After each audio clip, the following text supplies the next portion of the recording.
செய்திக் கதம்பம்.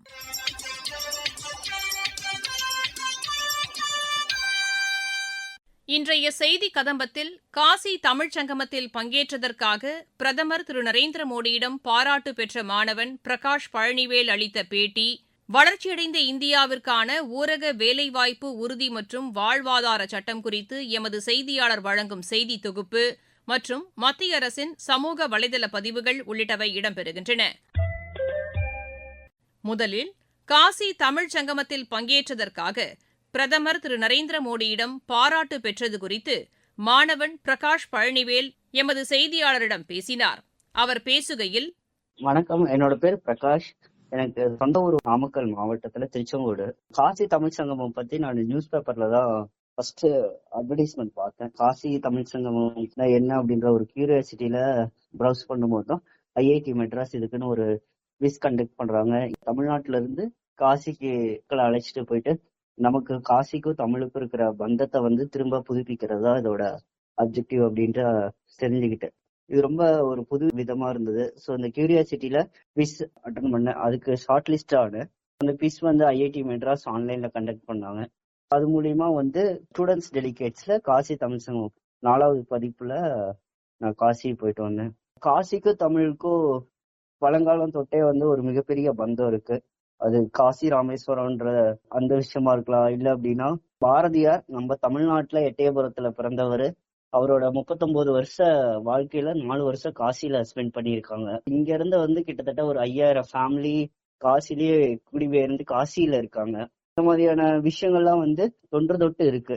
இதை புதுப்பிக்கிற விதமா அந்த காசி தமிழ் சங்கமம் போனது எனக்கு ஒரு மிகச்சிறந்த வாய்ப்பா நான் பாக்குறேன். உத்தரப்பிரதேசம் காசியை பத்தின ஒரு பெர்ஸ்பெக்டிவ் இருந்தது. காசி தமிழ் சங்கம் மூலியமா போயிட்டு வந்ததுக்கு அப்புறம் அது கம்ப்ளீட்டா சேஞ்ச் ஆயிருக்கு. இந்த மாதிரியான ஒரு வாய்ப்பு தமிழ்நாட்டுல இருந்து வெளி ஸ்டேட் போறது யாருக்கும் கிடைக்காது. இது எனக்கு கிடைச்சது ஒரு மிகப்பெரிய விஷயமா நான் பாக்குறேன். ஒரே பாரதம் உன்னத பாரதம் அப்படின்ற ஒரு தீம் இதுக்கு முன்னாடி எந்த தலைவரும் இந்த மாதிரியான ஒரு விஷயத்த எடுத்துட்டு வந்ததில்ல. ஃபர்ஸ்ட் டைம் இந்த காசி தமிழ் சங்கம் மூலியமா நம்மளோட மாண்புமிகு பாரத பிரதமர் இந்த கன்னியாகுமரியிலிருந்து காஷ்மீர் வரைக்கும் ஒரே பாரதம், அது சிரேஷ்ட பாரதமா மாற்றணுன்ற ஒரு விஷயத்தை எடுத்துட்டு வந்தாங்க. இதை தாண்டி காசிக்கும் தமிழுக்கும் இருக்கிற பந்தத்தை திரும்ப புதுப்பிக்கணும் அப்படின்ற ஒரு விஷயம்லாம் ஃபர்ஸ்ட் டைம் பிரதமர் தான் எடுத்துட்டு வந்திருந்தாங்க. இதெல்லாம் எனக்கு ஒரு புது விஷயமா இருந்தது. இதுக்கு நன்றி தெரிவிக்கும் விதமா நான் என்னோட அனுபவம் என்ன, நான் என்னென்னலாம் ஃபீல் பண்ணேன், ஸோ அதை பத்தி பிரைம் மினிஸ்டருக்கு நான் ஒரு லெட்டர் எழுதியிருந்தேன். அதுக்கு பதில் கடிதமா நம்மளோட பாரத பிரதமரே ஒரு பதில் அனுப்பியிருந்தாங்க.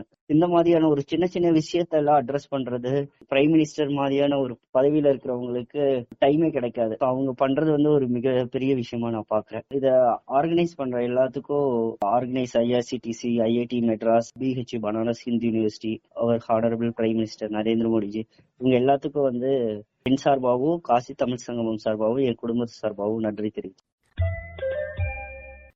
வளர்ச்சியடைந்த இந்தியாவிற்கான ஊரக வேலைவாய்ப்பு உறுதி மற்றும் வாழ்வாதார சட்டம் குறித்து எமது நாமக்கல் மாவட்ட செய்தியாளர் வழங்கும் செய்தி தொகுப்பு.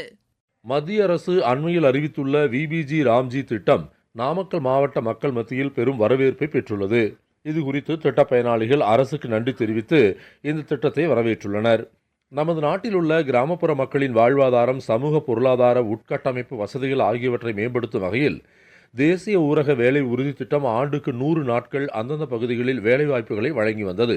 இந்த நிலையில் மத்திய அரசு இத்திட்டத்தை விபிஜி ராம்ஜி எனப்படும் வளர்ச்சியடைந்த பாரதத்திற்கான ஊரக வேலைவாய்ப்பு உறுதி மற்றும் வாழ்வாதார இயக்கம் 2025 என்ற பெயரில் மேம்படுத்தி 125 நாட்களுக்கான மேம்படுத்தப்பட்ட சட்டப்பூர்வ வாழ்வாதார உத்தரவாதத்தை உறுதி செய்துள்ளது. அந்த வகையில் நாமக்கல் மாவட்டத்தில் இந்த திட்டத்தில் ஒவ்வொரு நிதியாண்டும் பல கோடி ரூபாய் மதிப்பீட்டில் திட்டப்பணிகள் செய்து முடிக்கப்படுகின்றன. இந்த புதிய திட்டத்தில் வேலை நாட்களை 125 நாட்களாக உயர்த்தி உள்ளதற்கும் வேலைக்கான சம்பளத்தை 15 நாட்களுக்குள் வழங்குவதையும் கோலாரம் பகுதியைச் சேர்ந்த திட்ட பயனாளிகள் பெரிதும் வரவேற்று மத்திய அரசுக்கு நன்றி தெரிவித்தனர்.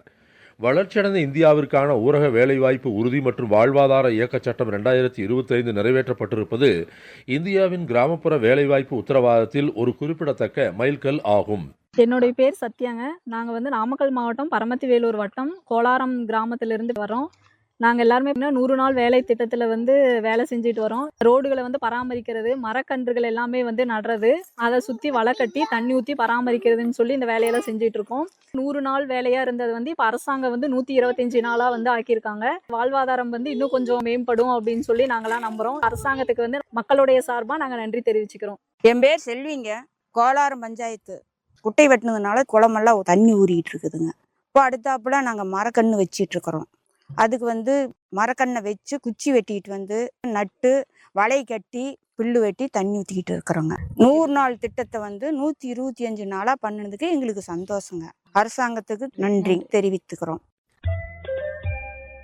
பொருணை அருங்காட்சியகம் குறித்து எமது திருநெல்வேலி மாவட்ட செய்தியாளர் வழங்கும் செய்தி தொகுப்பு. தமிழர் திருநாளான பொங்கல் திருநாளை முன்னிட்டு பொருணை அருங்காட்சியகத்தில் 2 நாட்கள் 100 கலைஞர்கள் கலந்து கொண்ட பாரம்பரிய கலை நிகழ்ச்சி நடைபெற்றது. இதுவரை பொருணை அருங்காட்சியகத்தை 1 லட்சத்துக்கும் மேற்பட்டோர் பார்வையிட்டுள்ளனர். நெல்லை பொருணை அருங்காட்சியகத்தில் கலை பண்பாட்டுத்துறை சார்பில் பார்வையாளர்களை கவரும் வகையில் பொங்கல் திருநாள் 15ஆம் தேதி மற்றும் 16ஆம் தேதி 2 நாட்கள் கிராமிய பாரம்பரிய கலை நிகழ்ச்சி நடத்தப்பட்டது. இந்த கலை நிகழ்ச்சியில் 100 கலைஞர்கள் கலந்து கொண்டு மயிலாட்டம், ஒயிலாட்டம், சிலம்பம், சுருள்வாள் வீச்சு, களரி ஆகிய கலை நிகழ்ச்சிகள் மற்றும் தீப்பந்தம் சுற்றுதல் போன்ற சாகச நிகழ்ச்சிகள் பார்வையாளரை கவரும் வகையில் நடைபெற்றது. இதில் மாவட்ட ஆட்சியர் சுகுமார் கலந்து கொண்டு கலை நிகழ்ச்சிகளை பார்வையிட்டதுடன் விழாவின் நிறைவில் கிராமிய கலைஞர்களுக்கு நினைவு பரிசு வழங்கி கௌரவித்தார். விடுமுறை தினம் என்பதால் பொருணை அருங்காட்சியகத்தை ஏராளமானோர் பார்வையிட்டு செல்கின்றனர். கடந்த 2 நாட்களில் மட்டும் 20,000க்கும் மேற்பட்டவர்கள் பார்வையிட்டு சென்றுள்ளனர். இதுவரை பொருணை அருங்காட்சியகத்தை 1,03,000 பேர் பார்வையிட்டுள்ளனர். அருங்காட்சியகம் மற்றும் பாரம்பரிய கலை நிகழ்ச்சியை பார்வையிட்ட பொதுமக்கள் மகிழ்ச்சி தெரிவித்துள்ளனர். நெல்லையிலிருந்து திருமலைக்குமார். சிராவயல் மஞ்சு விரட்டு குறித்து சிவகங்கை மாவட்ட செய்தியாளர் வழங்கும் தகவல்கள். மிகவும் புகழ்பெற்ற சிவகங்கை மாவட்டம் சிராவயல் மஞ்சு விரட்டினை கிராமத்தின் சார்பில் ஒன்று கூடி கிராம தெய்வங்களான பெரியநாயகி மற்றும் தேனாட்சி அம்மனுக்கு சிறப்பு வழிபாடு செய்து மேள தாளங்களுடன் ஊர்வலமாக மாட்டு தொழுவத்திற்கு கிராமத்தினர் காளைகளுக்கு மரியாதை செய்தபின் மாவட்ட ஆட்சித்தலைவர் பொற்கொடி தலைமையில் மஞ்சு விரட்டினை துவக்கி வைத்தார். அதனைத் தொடர்ந்து மாவட்ட கால்நடைத்துறையினரால் பரிசோதனை மேற்கொள்ளப்பட்ட சுமார் 500க்கும் மேற்பட்ட காளைகள் ஒன்றன்பின் ஒன்றாக தொழுவத்திலிருந்து அவிழ்த்து விடப்பட்டது. இக்காளைகளை மாடுபிடி வீரர்கள் எதிர்கொண்டு அடக்கி தங்களின் திறமைகளை வெளிப்படுத்தி வெற்றி பெற்றவர்களுக்கு வெள்ளி நாணயம், பீரோ, கட்டில் என பரிசு பொருட்களும் வழங்கப்பட்டது.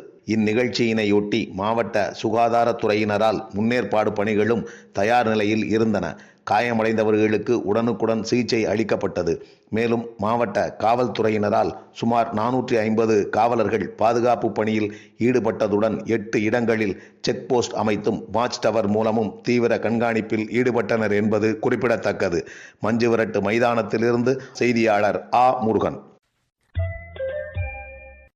மத்திய அரசின் சமூக வலைதள பதிவுகள்.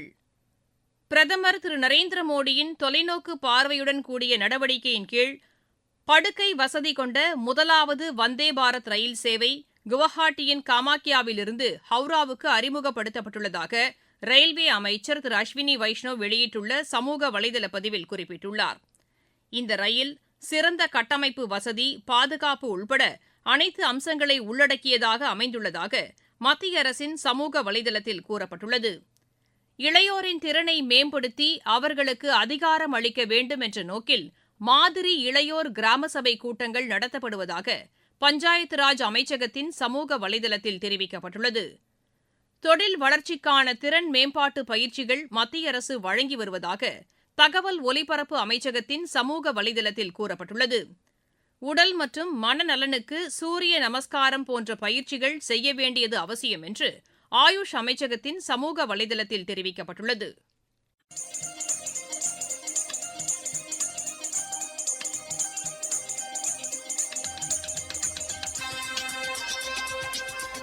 இத்துடன் இன்றைய செய்திக் கதம்பம் நிறைவு பெறுகிறது.